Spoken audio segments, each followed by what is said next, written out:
What's up, everybody, and welcome to a very special Live With. Today, we're sitting down with Jason and Yuko to talk about the upcoming Quantum playing cards from QED Playing Cards. For anyone who hasn't checked it out yet, make sure to click the link in the description down below and sign up for notifications when this campaign launches on June 1st. Jason, Yuko, how you doing today? Great. Doing very well, thank you. Good. We are so excited to have you guys on. I know, Jason, a while ago, we had actually talked about this deck and run through a lot of the images, and I've been excited to see this go live since we got a first sneak peek at this. This is really such a cool, fun deck, and you can tell just from the jump how much energy and effort you guys have really put into this. Oh, thanks. So and I love the color. Yeah, I mean, honestly, probably one of the best purple decks I've seen to date. Purple's always a hard color. But what got you guys really into the idea of designing your own deck of cards? Well, actually, I think you go. Okay, well, yeah, I have a story here because, well, a few years ago, actually, when our niece was born, or not long after our niece was born, Jason was getting into magic, and he was like saying, you know, he wants to be the uncle that could do magic tricks for his to entertain his niece. Isn't that adorable? So he started getting into magic, and then he got, you know, naturally into playing cards. And so I think that he got way more into playing cards than he was into magic. But that happens a lot to people. Yeah. Yeah. So, but I remember like when Jason first told me about this idea after he got into cards, and I didn't realize like maybe the extent to which he was really getting really into cards. And one day we're coming home, I think we're out climbing or something like that, and we're driving home, yeah. And well, you know, before the pandemic, we used to do that a lot, but yeah. And so he starts like, you know, talking about like playing cards and physics, and so I'm kind of like, you know, and he's talking about like, well, maybe there's an opportunity for him to design a deck, and I'm expecting this to be like this big like set up to a pun, because that's just like the kind of joke that he would tell. So I'm just like, and then I was like, oh, he's serious. You know, like he really wants to do something like this. And I thought it was really cool. So anyway, that was my perspective. and then she realized how much work goes into creating a deck. Oh my gosh, yeah. Nobody knows until they do it, you know? And I mean, well, let's rephrase that. Nobody knows until they do it right, right? You can literally throw anything on a deck of cards, like whatever, a picture of a cat that literally you download off the internet, and it would take no time at all. But to actually put time into a deck of cards takes a lot of work. Yeah. It has been probably close to 2 years of working on it. Wow. But a lot of that has also been learning how to use Adobe Illustrator and teaching myself how to do graphic design. And having a full-time job. Yes, that too, yeah. These hobbies always take a lot of time away from it, but I'm sure it's been a good experience, all things considered. How are you feeling coming into the fact that you're now about, what, 10 days away from launching? It feels honestly a little unreal. This has been on my desk for so long, and it's, you know, it's wonderful being so close to getting it out there. And, definitely. I'm sure. The closer you get to actually having it physically completed, the better it feels, because it's really always, I think it's one of those things where it sits in your mind for so long that you're just like, all right, like this needs to actually happen now. It needs to be physical. And I know you had the prototype in your hand, and that's probably was a pretty big jump in the right direction as well. What did it feel to get your, like, what you would consider your final prototype? It was very nice. I mean, there's always, you know, looking at it, it's like, oh man, I could have changed this or that still, but at the end of the day, those are probably only details that only I would, you know, care about. Right. But it's so wonderful to finally be able to put the, you know, final stamp of the design is done now. Nice. Yeah, I think I marked it like in my calendar the day we said, okay, today the design is done. We're freezing it. It's done. That's awesome. That's a tough thing to do. I mean, that really is. Like, I know Steve and I probably have tweaked things like with campaigns till the end, and it's really still important. tweaking things. Yeah, it's important though over. to say like this is it, like, because then you at least have a feeling like, okay, now you can focus on the next big thing and roll with it. But yeah, and so tell us a little bit about the actual backstory to this deck in the sense of Quantum. obviously a physics-oriented deck. You are a physicist with CERN. You work on a project at CERN, which that in and of itself just blows my mind. Like, I love that aspect of it. But what made you decide that when you wanted to design a deck, it would be a physics-related deck? Well, I guess, yeah, physics is my life. I've loved physics ever since high school. I've been fortunate enough to pursue a career in it. And so fortunate enough. You mean smart enough? Yeah, you're smart. That's what it is. You can own it. I've had many wonderful opportunities that helped direct me to where I am today. Nice. But I've never really been the creative type, but I do have to say, it was Elemental Playing Cards Hydrogen deck that it just clicked for me that this is an absolutely amazing medium and an opportunity to present physics in it.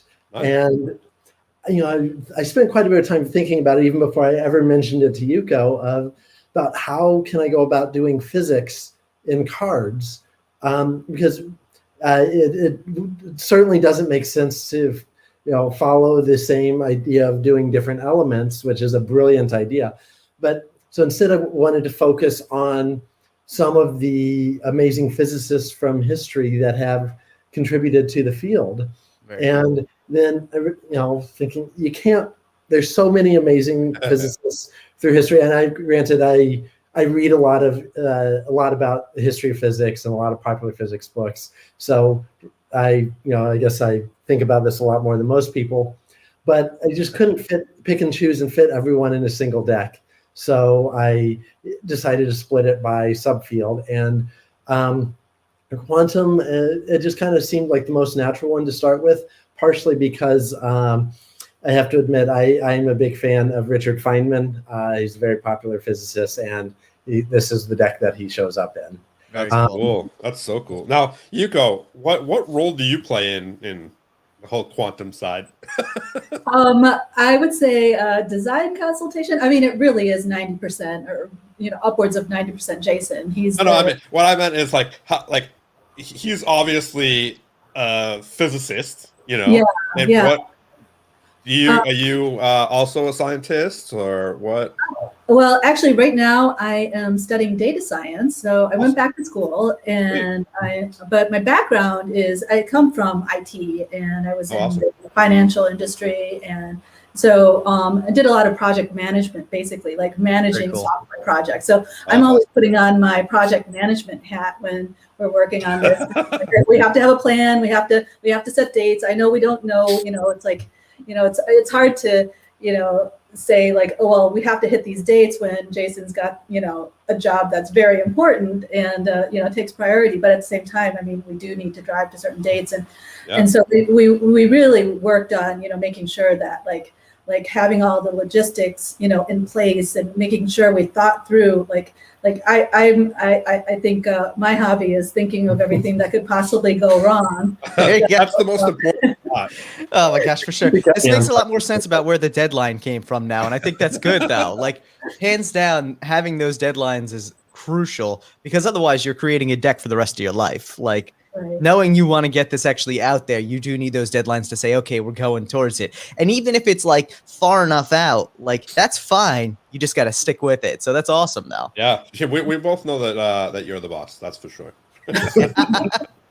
Oh man. So now, as you said, Richard Feynman in the deck is obviously why you wanted to do quantum first, but by far, that is only one small piece of all the quantum physics aspects of this deck. What is, other than Richard Feynman, what is your favorite part of this deck so far? Oh,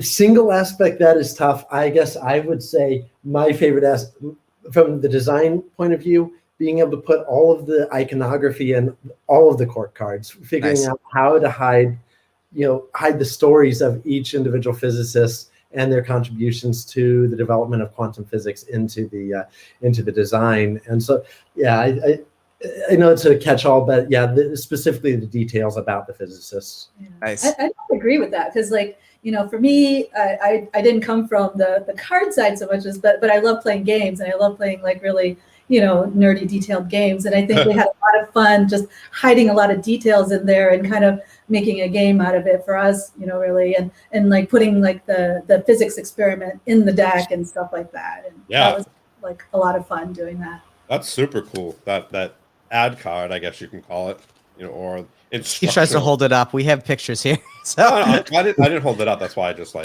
So, and one of the things I actually want to dive into with it is, going from the, I don't know, I always like traversing a deck from the outside in. I think it just makes sense. So why don't we take a look at the box here, and we can actually check out some of the physical aspects of it that represent physics. So this is what is this? Technically the back of the tuck, correct? Or is this the front? I can never tell. I can never remember which side is the orientation, but that's the front of the tuck. Okay, so there we go. The front of the tuck, yes. So now, what is this an image of? What are we looking at here? So I would just describe this as a wave packet, and this is related to quantum mechanics, as anything of the quantum realm can typically be described as waves. And cool. Getting into waves of what, that's a rabbit hole we don't want to go into. But fundamental particles, electrons, protons, neutrons, quarks, all of these can be described as waves. And so this is a bit of I took some artistic liberties with it, but it is just meant to represent a wave packet that could be considered a particle. Very cool. Now, can't you access that kind of look with? I mean, I don't want to dive too much forward. We'll kind of go back to it, but isn't that basically what that ad card can create? I'm just gonna tying it together. Steve just keeps showing the damn ad card. Here you go. Back to it. Do not underrate. Oh my god. So like Steve said, tying that into it, does this tie into the actual physics experiments cards that you have in the campaign? Yes, it does. It comes down to the fact that everything of the quantum realm, everything that we're made of, can either be described as a particle or a wave, and both are completely true. And for the longest time, there was a big debate whether light and matter were particles or waves. And at first, it was whether or not light was made of particles and waves. We couldn't look that small back in the 18th century, and there were many great physicists, Isaac Newton, Huygens, I can't remember how to pronounce his name, among others, who just went back and forth with this argument. And for a while there, everyone just thought light was a bunch of particles. But then this physicist, he was also a ophthalmologist, Thomas Young, did this famous double slit experiment that this card, that is the ad card in the deck, allows you to do at home.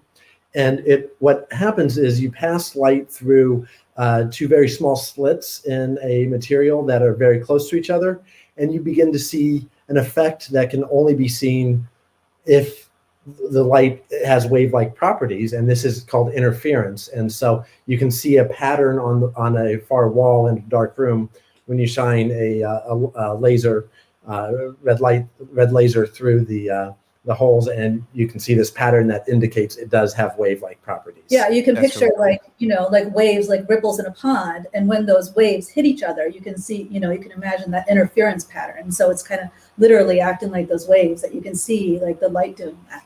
That's really cool. And so obviously you guys wanted to bring physics not only into this in a kind of like representational way, but you actually wanted to make it so that people could do a physics experiment with this, which I think is such a cool interactive way to play with a deck of cards. Obviously, decks are interactive by nature. You can look at them, but you play with them. They're made for games. This is a whole new level for it, though. What did you know from the jump that you wanted to bring experiments into the deck?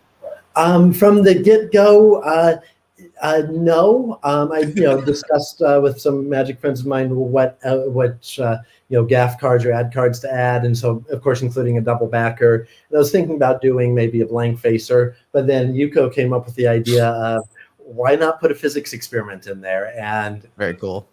And it's just like, that is perfect. We need to run with it. Awesome! It's such a great addition, and I learned something. I went to YouTube and watched it. And it was awesome. Cool. And that's exactly what we want to have happen. Yeah, it's cool. Yeah. It's like, Jason's always talking about like, outreach, like, and like that's also something I'm interested in is science communication, and just like how do you get scientists and like regular people who aren't scientists like us, like talking and getting excited about science and learning, because that like learning about science and technology is so important right now, because like so many of the big social issues that are coming up right now, like they have this scientific and technical component to them, that you really like in order to understand these big things that we're facing against, like, so I think it's really important for people to really understand science in a meaningful way and get excited about it. Yeah, no, for sure. I thought it was interesting. Obviously, before I got the deck and we talked about it the first time we had you on, I had no idea about this experiment. So it's definitely cool learning something new, and just seeing the kind of, I'll call it interaction back and forth between scientists when they were trying to figure out, is it particle or wave? So it's kind of like any other community, like, no, this is how you do it. No, it's USPCC and this and that. Like, it's just really cool seeing that no matter what community you're in, there's definitely back and forth on who is right and who is wrong. And I thought it was cool. So thank you for adding that. That's really awesome. Yeah. And so, actually Steve brings up a good point there. One of the things I think people are always curious about in the playing card community is who will be printing the deck. This will be printed by Cardamundi on B9 Slimline. Yes. Very nice. That's the way to go these days. I'll be honest. I know people are still big fans of the crushed B from USPCC, but it's hard to beat that B9 Slimline. Indeed. I don't really handle cards at the level where I can tell the difference. But I initially wanted to go with Cardamundi because they are quite local to us. We're in Germany, so they're right around the corner. But then I started seeing all this stuff about USPCC registration, and that just sealed it. That's easy. Yeah, that's easy to get scared off because of that, especially with something where there's so much specificity to it, and especially looking again at these experiment cards, they are so close to the edge. Even a bit of a shift on it could cut off important text and ruin the whole premise of the card itself. So, indeed, love it. And you don't want to get like a quantum card mixed with like a poop emoji card or something. Yeah, that would be pretty awful.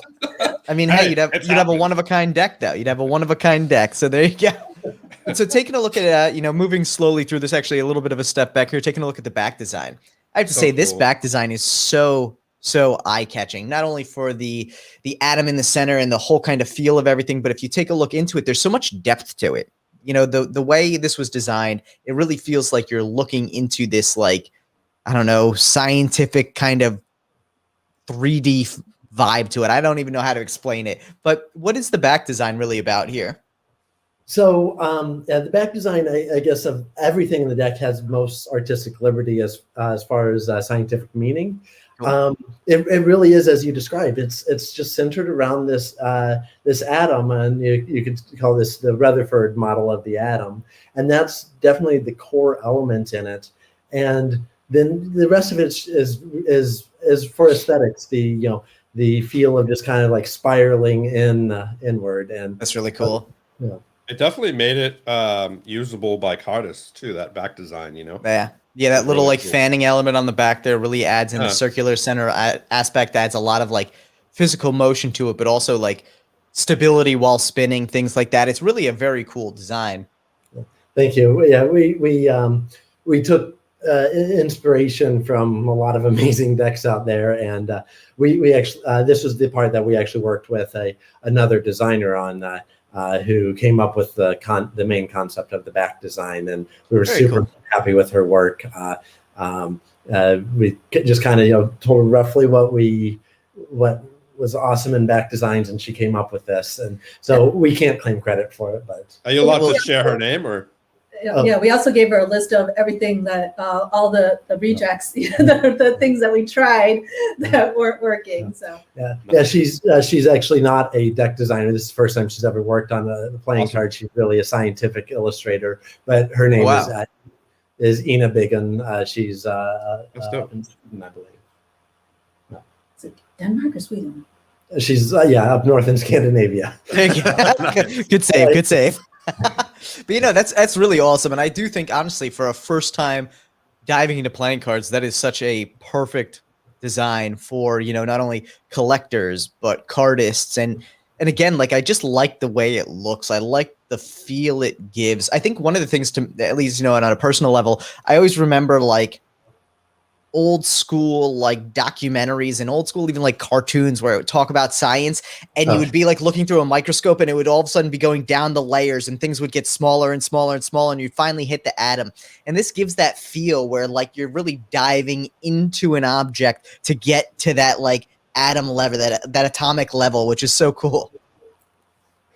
And so, like you said, you had the most artistic liberty with the back design. For you, when designing this, you mentioned a lot of rejected ideas. How many ideas did you go through how many ideas did you go through before you were like, okay, we just need to reach out to a designer? And then how many ideas did you go through with her as well? Dude, this is science. They went through a lot of mess ups, I'm sure. Oh my gosh. It was just a blank slate, and that gave me so much trouble. And core ideas, at least a dozen, and of each one of those, at least a dozen different iterations of each. Wow. Just trying to make different design ideas work, and yeah, it was just too much artistic freedom for me to figure out what to put in there. Yeah, I can imagine. Just definitely understandable. I feel like, and again, probably like Steve said, from the scientific approach, having an idea in mind and then trying to figure out how to get to that idea or disprove that idea is one thing, but having that really blank canvas, that would be intimidating for me as well. I'd sit in here and I'd be like, all right, yeah, like, let me just doodle until something looks reasonable. Yeah. And awesome. I got a lot of amazing feedback from a lot of people in the community. Just shout out to people out, Nick at Elemental and Tim, the card guy on YouTube, both gave me some amazing feedback. And a lot of that was, no, that is a really bad design. Don't do that. Dude, and that's good though. And that's without a doubt. And I'm sure having that advice was important because you want that honest feedback. You're trying to create something that people are going to enjoy. And I think you landed a great design here because it's visual, but it's also fun and it's vibrant. The purple and the yellows and the oranges just work so well together to give like a really kind of warm feeling, which is an interesting kind of fun part of this. Like, it just looks beautiful. That's cool. Oh, Thank you really very nice much. to hear. I hope our designer gets to hear this. Yeah. And you asked how many designs we went through, how many iterations with her, and it's really just the one. Oh yeah, with her, it would. That's awesome. Yeah, that's really impressive. Had a couple of flavors of this, and then I think we tweaked a couple of small things with it. But I mean, it was really like immediate. She was amazing. Yeah, that's really cool. That's really, really cool. And I feel like that's good though. I mean, I guess, having run through so many designs yourself, you kind of knew, like you said, what you didn't want. And it's probably a lot easier to draw something and saying, okay, don't hit these 15 different items. But that's a process. That's really an interesting process there. Yeah, but just to let you know what our process was, like when we met with her, like we went through like a 30-slide like PowerPoint presentation with her, like That's history awesome. of card design, and what makes a successful playing card design, what elements are good for what to avoid, what different things can be included, and Interesting. I love this approach. I think this is such a different approach to how playing cards are probably usually like created, just because most people who are creating a deck of cards are creatives, they're graphic designers, they're artists by nature. So to come into this and really take that scientific, that data-oriented approach and say, hey, like these are the metrics that will make this successful. That's right up my alley. Steve's sitting here being like, oh, nerds, but I love it. I absolutely You guys love go it. ahead and do that. I'll just come out with the deck. while you guys talk about the deck and deal with it, 2 years later. Don't let him fool you. Don't let him fool you. I know how long it took for his decks. Yeah, but hey, unfortunately I'm not the designer. Yeah. And so, and that must have been an interesting process too, because Jason, like you said, you designed a lot of everything other than the back design was really you. For Almost that everything. process. Thank you so much, Nick. And some Yuka. Thank you, Nick. We appreciate the support, man. And so for the deck itself, actually, so we'll touch on it real quick. Yuka, what parts of it were your favorite design? Where did you really add a lot of hands-on versus just the more feedback aspects? Well, I guess I did do the Jokers. I drew the cat for the Jokers. All right. Nice. Which, perfect lead in too, because that was actually the next image I'm going to pull up, and someone had already asked about this. And so let's give a little bit of context about this as well. Why don't you tell the story of the Jokers, and then I'll pull it in, because I don't want to just pull up a picture of a cat that says dead. So Okay, that's my favorite card in the deck. oh my god. the dead one specifically. Yep, Yes, Steve yep. does not like cats. I hate cats.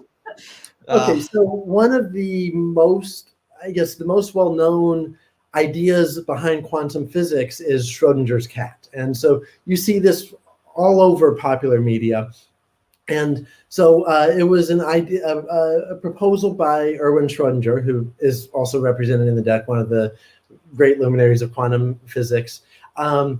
He proposed this thought experiment where if you were to put a cat in a sealed box with a device and a radioactive isotope, such that the device would measure whether or not the radioactive isotope decays. When it decays, it will kill the cat, but if it doesn't decay, it won't kill the cat. Given the indeterminate nature of quantum mechanics, it's impossible to say until you observe it whether or not say in a quantum process, say nuclear decay has occurred.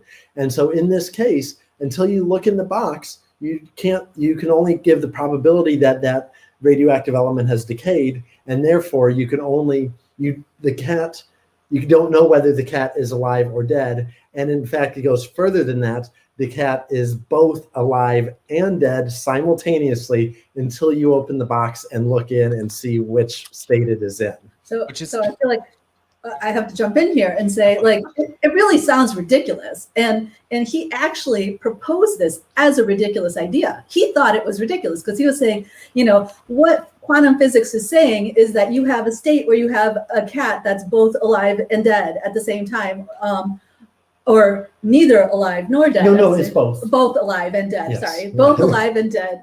Keep me honest from the scientific perspective. But he thought that was a ridiculous idea, and yet, you know, like, that's what really happens at the quantum level. Like, you have, like, you know, basically cats that are alive and dead, or, you know. But just to be clear, this is a thought experiment. Yes. He never put any cat in any box. And as far as I know, no one has actually done the experiment, and hopefully no one has actually ever How done long?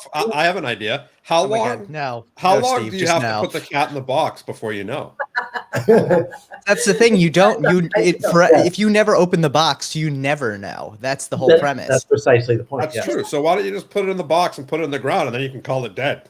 Oh no! Well, let's not go there. So, Let's- so let's I'm just not take. saying- So I'm I'm just not gonna take saying Steve people out of the need to show do it. now, and I'm not recommending it. I would never do it. As much as I hate cats, I would never do anything like that. Aw, we love Steve's. cats. This is where Steve's one thing where I always am just like, Steve, such a jerk. Like, but back to the conversation at hand. Here are these Jokers, which Yuko, I think you did a phenomenal job with this. I love.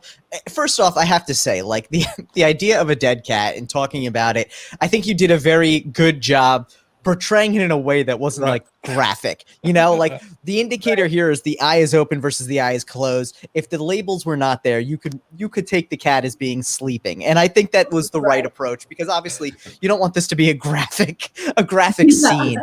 But I absolutely love the idea of this. And we always have this idea of, you know, similar but different Jokers. And sometimes people do it with reveals. Sometimes people do it with color changes.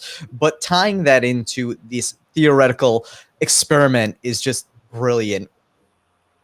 Oh, thank you. Thank you very much. Yeah, I was really thinking about how to do it in a way that wasn't morbid, you know, and I was thinking, like, just with the one eye open, it's just like the cat's kind of teasing you, you know. It's like with that, like, am I alive? Am I dead? You know, like, you know, of course, you know, it's, or am I just sleeping? Like, kind of. And I absolutely love it. I think it was the right way to do it, because that was probably one of those ones where it's like, all right, yeah, we could have gone like far, and it would have been like, I mean, he could have done something like a little bit of like blood, and even that almost would have been like probably a little too far for some people. So this was the perfect representation. And I love the fact that, again, like, it ties in just the fact that so many aspects of this deck, big and small, whether they're cards themselves or little hidden Easter eggs throughout the cards are all related to quantum physics, which is just so cool. Yeah, it's fun. And so let's take a look at one of these cards now. I'm going to pull up the Jack of Hearts here. Why don't you tell us a little bit about the background of this card here? Okay, so as I mentioned, every single court card, it depicts a different major physicist from the that contributed to the development of quantum mechanics or quantum physics, and this is Paul Dirac. And so he won the Nobel Prize for his work in quantum physics. He was one of arguably 4 physicists in the generation that really pushed quantum physics to more or less completion. And he was a very interesting character. In fact, the most interesting thing about him is honestly how weird he was and how odd he was. And he didn't speak a lot. In fact, his colleagues defined a unit called the Dirac, which is the fewest number of words any human can speak in an hour. But he only spoke when absolutely necessary, and said exactly what he meant to say and nothing else. But his contributions to physics were just incredible, and so I try to capture some of them on this card.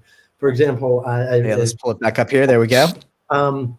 So right there in the middle, like the white on the purple in the middle, that is what is known as the Dirac delta function. Many engineers in the crowd have probably heard of Dirac delta or Dirac comb. That's something he worked with. The equation going up to the right along a sash from that is the Dirac equation. It is like his masterpiece that he is known for. Everyone in physics that studies advanced physics knows the Dirac equation. In place of the axe, I put this, what is known as Brockette notation that he developed. It's just a shorthand for the math that he worked on the in the white field beneath the axe. With the curly cues. Yeah, that's representation of particle antiparticle pair creation, which is what he was the first person to predict it, and that little graphic is what you would actually see in an old style particle detector showing the creation of a particle antiparticle pair. That's so cool. What about the collar? Like the collar along there. This is a slight modification to the original Jack of Hearts design. In particle physics, we denote antiparticles with bars over them. So I'm showing particle antiparticle just with dots with the bars over them. That's really cool. Dude, I love the little bits of detail throughout this whole deck. And honestly, like these cards themselves have so many. I mean, I don't want to say countless because there are clearly definable number of things in here. But yeah, I mean, you can see the infinity symbol as well. Yeah, nice, precisely. Yeah. And I think one of the really cool things about that is this is a deck of cards where ultimately every time you pick it up, you could be noticing something new. And to me, that keeps something like this always fresh in your mind and exciting because you're like, oh, what can I find today in this deck of cards? It's almost like a scientific scavenger hunt because even if you don't necessarily know what it's about, it's something that then prompts you to go Google and find out like, oh, what does this symbol mean? Or who is this person? What did he do? Things like that. And that's really cool. Yeah, that's very much our goal is, we wanted people, even people that have read all the books about Dirac or Curie or Feynman or whoever, to still look at them and, discover new things that maybe they didn't know about or, they never noticed. And then it just kind of, it clicks and like, oh my gosh, that is so cool that that's in there. Now, which court card's your favorite in the deck? Design wise, the Jack of Hearts and the Queen of Spades, Paul Dirac and Marie Curie. Those are my two favorite. But. Oh wow, that's really hard to choose. Like I really like Marie Curie too. I think that she was like one of the first ones. I'm wearing the Marie Curie. Cool. That is so, I love the fact that you already have a shirt for this too, which is so cool. Like that's the way to do it. Like the best way to sell merch is to show how awesome it looks in real life. So nicely done there. But and she was the first one that we had. Like we were like, we had her design finalized, and we were super excited. It's like trying to pick which child is my favorite. I don't think I can. That's a lie. There's always a favorite child. That's such a lie. There's always a favorite child. Yeah, there's so many things Okay. that, yeah. I mean, today I was just saying, oh, I really like Rutherford, and The King of Hearts. yeah, Very cool. there's so many, yeah, there's so many good cards out there. Like, I mean, I'm just like, yeah, and Jason is really like, he keeps saying that he's not a designer, but I think he's done an amazing job. And one thing I really like is that if you point to anything on the card, like if you ask Jason, why is that on the card? He can tell you why it's on the card. And it's not going to be like because he thought it looks cool. No, he can give you a reason why he put it on the card. And I think that's kind Really of cool. That's cool. Yeah. So yeah, we like, I think one of the nice things about well, I shouldn't say the nice thing about the pandemic, but being at home for the last year is we got to go we go walk the dog at lunchtime every day, and we take him for a nice 30-minute walk, and it gives us a lot of time to brainstorm and talk about like these ideas. So we had a lot of fun talking about a lot of different ideas, to put on the cards, and things to do and stuff like that. So it was Love really it. That's awesome.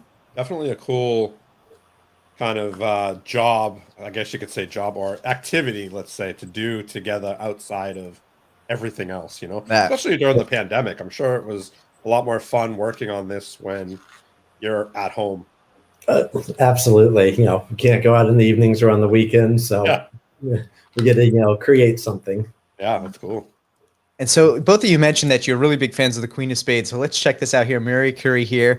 So absolutely awesome. I really love the fact too that like the little radioactive symbol on the top of her staff isn't in the same. It's a very contrasting color, that like bright radioactive-esque green. I love that you really went outside of the normal style of court cards in that sense, that like you were willing to bring in other colors that weren't represented throughout the whole thing. She's not wearing like a green dress or anything like that. That green stands out in a really eye-catching way. I'm really glad you think so. Yeah, and I'm glad it worked out that this green works so well with all the other colors in there. And of course, we were limited to doing CMYK, so we weren't able to get the awesome fluorescent green that what was it, uranium 52, I believe. Yeah. They got that amazing green, but just from a cost perspective, it didn't make sense to get the pre-mixed ink. But nonetheless, I'm glad it does work with that. But as Yuko said, Marie Curie, she was the first one that we got a completed design on. And well, so for anyone that doesn't know, of course, the movie Radioactive came out last year, which is a biopic, however you pronounce it, about her life, which is, first of all, amazing to watch. If you haven't seen it already, it's worth watching. What's it called? It's called Radioactive. Okay. Very cool. yeah, it's a really good movie. Yeah, and so she was Polish, but then moved to Paris to do her degree, and ended up in Paris for the rest of her career. And while she was there, she discovered two new elements, radium and polonium, which are represented in a couple places on this card.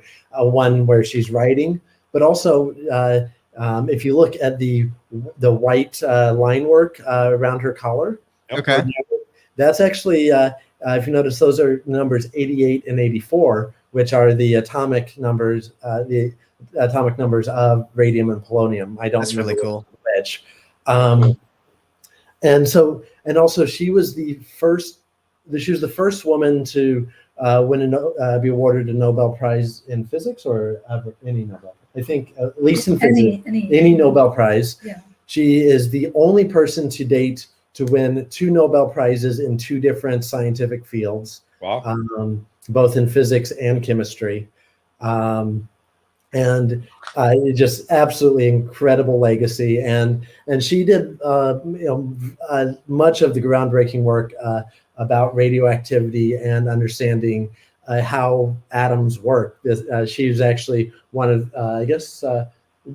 the 2 first oldest physicists in the deck, but she laid a ton of groundwork, and also came from her family was absolutely incredible. Her daughter is also in the deck, who also won a Nobel Prize, and so That's a damn smart family. no kidding. That's really cool. I don't know if you picked up on this, but Jason has this hobby of reading like all the different biographies of. So I think at this point he's read all the biographies of all the scientists that are in the deck. All of the ones that are available. Yeah. That are available in English. I have not read anything about Lise Meitner or Irene Joliot-Curie. Oh, okay. But otherwise, yes. Yeah. There you go. That's impressive. And obviously that passion comes through though big time. Like you clearly have put significant amounts of thought into each and every one of these court cards. What was the process for that for you? Like how long did it really take to come up with each court card? So, well, so first of all, I guess I should point out the court cards are, of course, all based on bicycle standards. Yeah. There's only one court card where I made any noticeable large modification, and that's the King of Spades with Richard Feynman. But that gave me a very nice framework to work within because I didn't have a blank slate in front of me. So I was able to then just look at each one and break it down and say, what are all of the details? What are all the different design elements in there? And then, have the original court card in front of me and then read, as I read each biography and then reading different articles about everyone, I just jot down any single concept that is ever mentioned in there. Nice. So you read it as you were creating? You read these as you were creating? Yes, I read, yeah. Wow. That's dedication right there. So I just had a list of all these different concepts and already some ideas of how I could represent them. Some are easier than others. Some are somewhat abstract. Some are very clear, obvious, how to draw it. And then just got this list, got this design, and see what I can, from my ideas of how to represent this concept, where could it fit on this court card, and really just, what original design elements can I replace with these? That's cool. Nice. You definitely did your homework. Yeah, no, I mean, no surprise there. This is a very thorough job here, but I think it comes through in such a fun and exciting way across all of the courts. And honestly, I'm excited to check out the campaign to see all of the courts and all of those little things that I can find in there. And honestly, I would be interested to see how many people can actually find everything that's in there and how long it takes, because I'm sure there's just so many little details between the tuck, the back design, the courts themselves, every aspect of this deck. And I think one of the cool things about it too is, in addition to all of that, obviously trying to educate people on physics, you didn't just throw it out there and say, hey, figure out who this is. You put together a booklet that gives a little bit of a backstory for everyone, right? And I know this was your big kind of like big pull on this one, is putting together this booklet and making sure that all of that information was there. Why don't we take a look at this? And so where did you, what really was the process for putting together this booklet for everybody?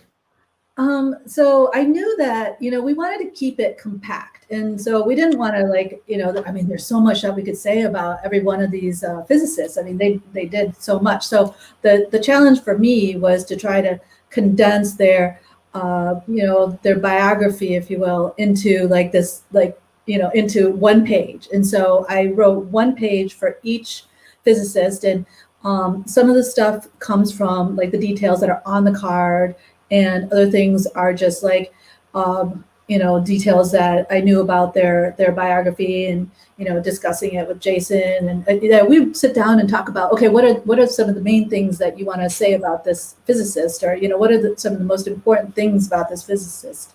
And then I also tried to work in some of the quantum physics concepts, so that if you actually read through the whole thing, hopefully by the end you'll feel like a little bit more about quantum physics than you did before, or at least enough to want to go learn more about it. So I tried to kind of balance it between their personal personal details and their contribution scientifically, and something about quantum physics.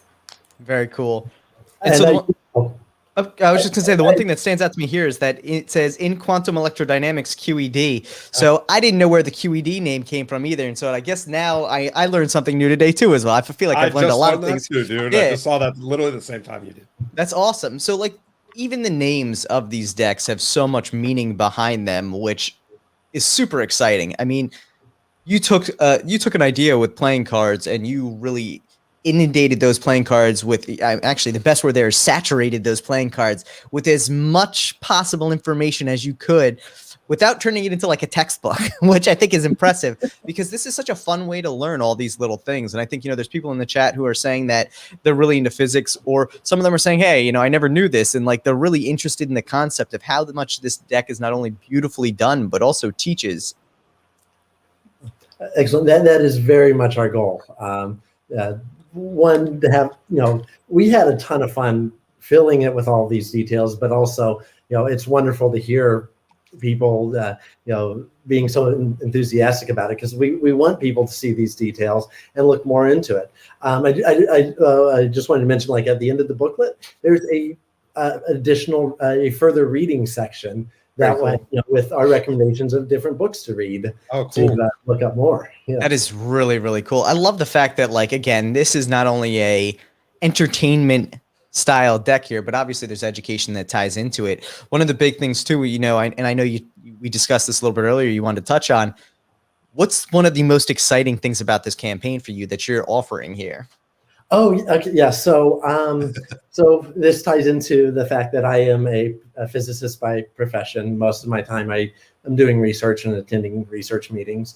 But one thing I always love to do is give public outreach talks, whether this is to the general public or to specific groups or to classrooms.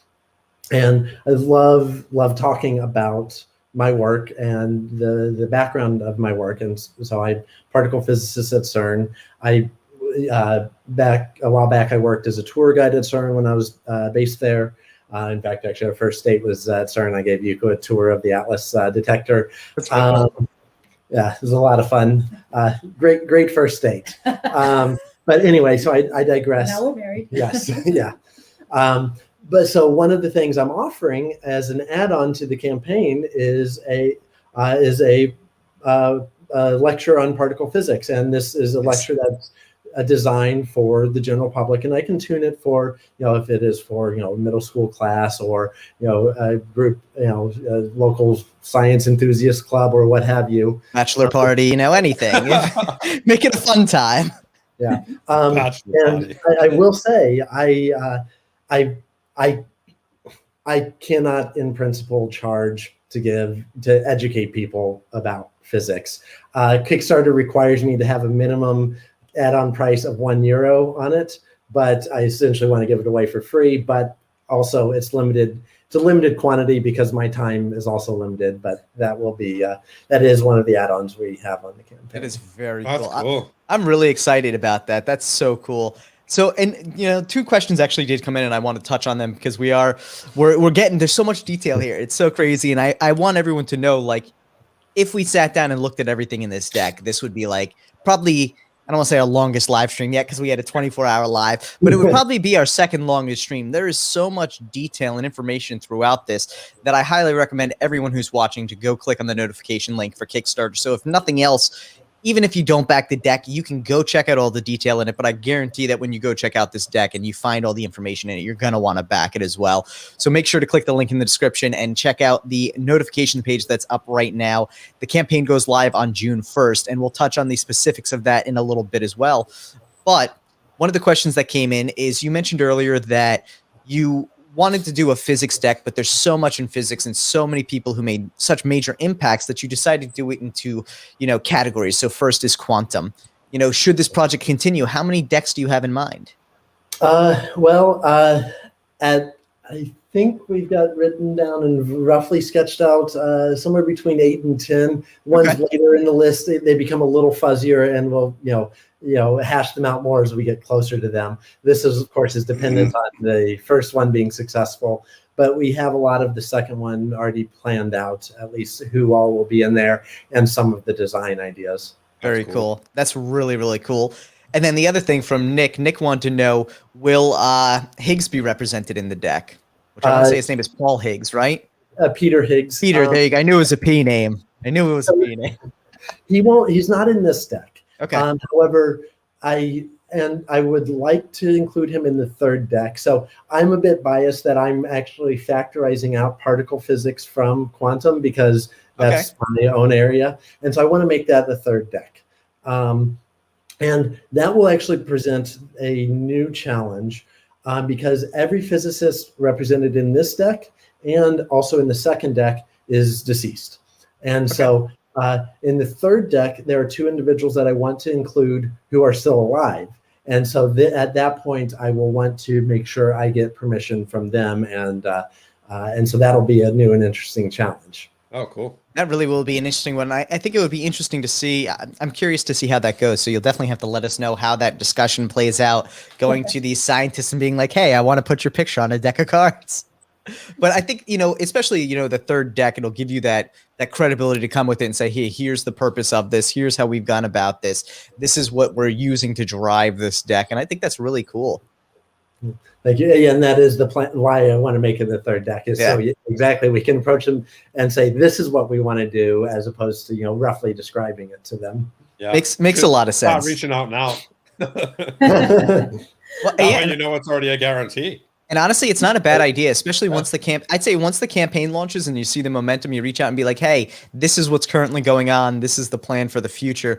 Would you be interested in us representing you within the deck? And then you have, who knows, they may be able to start putting together ideas of things you could put into the collar and all this stuff. So that'd be really cool. No, you're absolutely right. I will actually, I'll probably reach out, sending them a deck along with a message. Though one of them is actually currently the Director General of CERN, and so I'll wait till her tenure is up, so then I can approach her when she's got less. You realize that you're saying this publicly. Oh yes, you're right.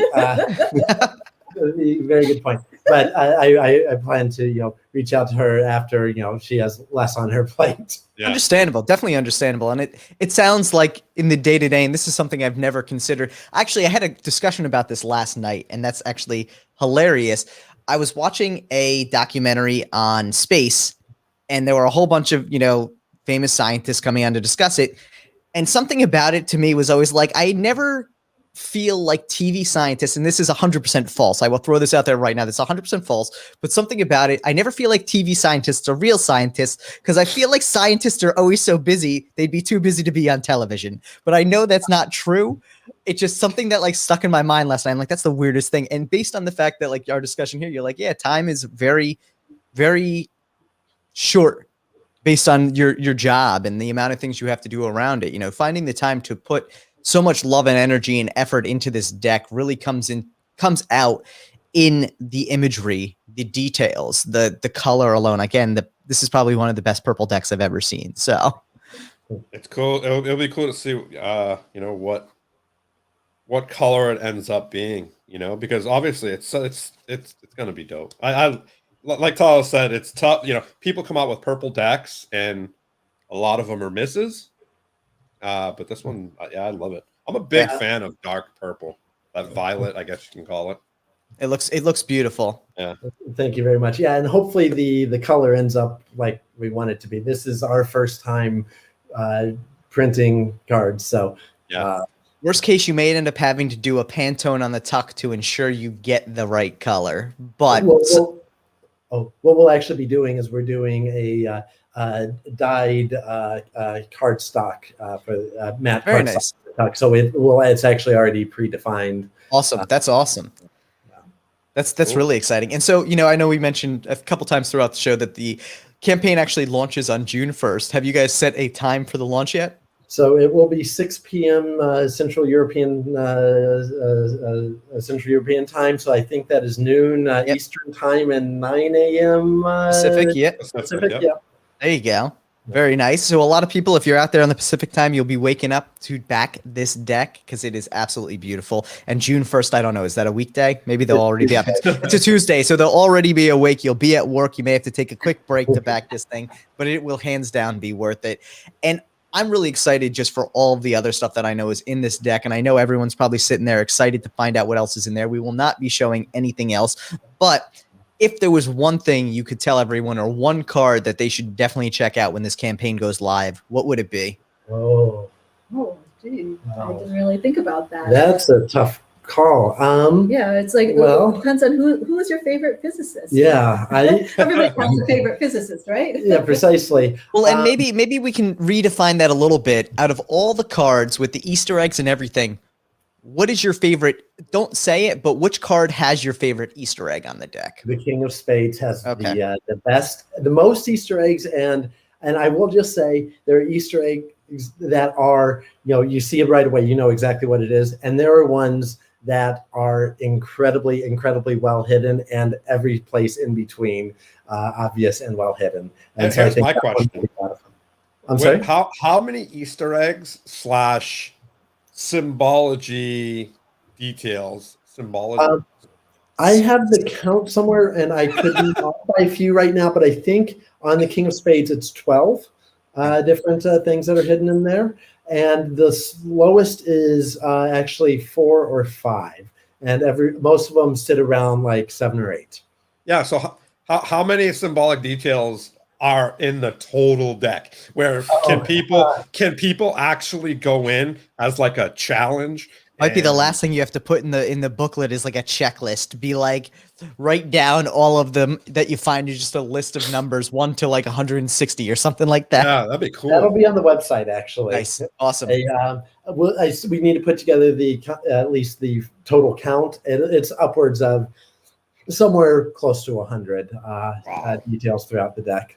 That's crazy. That's That's cool. awesome, though. And again, I can't even imagine the amount of time that went into this. But before we kind of wind down here, is what's one thing that you really want to tell anyone out there who has seen this, has watched it, and is still on the fence about this deck? What's that one thing that you think will just really sell it? Oh, I guess the biggest thing for me is I coming from my background, I guarantee you that this, and I'm of course biased in this, but I feel like this is a very, very accurate and a scientifically meaningful depiction of quantum physics in a deck. And so everything has been put in there incredibly intentionally, and there is a reason behind it. That's really cool. I love that. I love that intention throughout all of it. It really does come through. And I love how much just, again, energy and effort and passion really radiates from this deck. Not to, I feel like radiates may have a different word there, but it may have a different meaning there. But, no pun intended on that one. I do really feel that all of that just comes off of the deck. And it's something that I think, whether you are a fan of science or mildly interested or curious to learn more, this is a deck that I think is made for anyone and everyone. I mean, this could be something to help teach kids physics in school, which would be so cool. So, Jason, Yuko, thank you so much for coming on today and sharing this beautiful project with us. For anyone who has not checked this out yet, again, the link is in the description below. Make sure to go click the notify button on the Kickstarter. The campaign launches June 1st at 6 p.m. Central European Time, 12 noon Eastern Standard, 9 a.m. Pacific Standard. I think that's the best I've ever done with 3 time zones. Dude, you killed it. Do you have a headache from that? I do not. And make sure to check it all out, guys. There's so much detail in this deck. I'm so excited to see all the little fun Easter eggs. I'm excited to see what this project brings even beyond the quantum deck, because I know this thing is just going to do great. Thank you so much, everyone, for coming out this Saturday for another Live With. Make sure to like, share, and subscribe. And again, thank you, Jason. Thank you, Yuko. We love what you've done with this deck. Thank you so much for having us on. Thank you. Absolutely our pleasure. Have a great weekend, everyone. Make sure to tune in tomorrow for another Deckin Around with Stefan Eriksson, who everyone may know and love from the Butterfly Playing Cards. We'll see you all soon. Peace.